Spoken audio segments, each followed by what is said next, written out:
La quinta edizione di Venezia da Terra vede quest'anno l'entrata di Noventa Vicentina come quarto comune che vuole far parte di questa manifestazione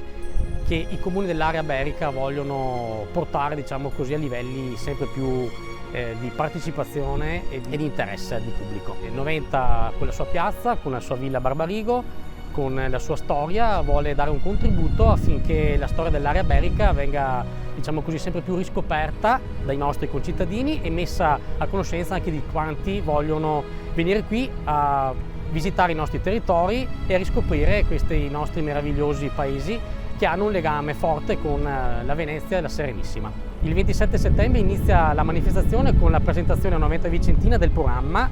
Ci ritroveremo al Teatro Modernissimo e lì poi si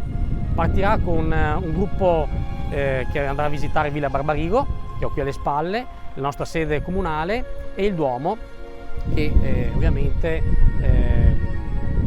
ha dato la disponibilità al parroco per la visita alla famosa Pala del Tiepolo, che è custodita all'interno della nostra chiesa. Quest'anno il festival ha avuto anche il patrocinio del Dipartimento degli Studi Linguistici e Letterari dell'Università di Padova, che rafforza appunto la valenza culturale della nostra manifestazione.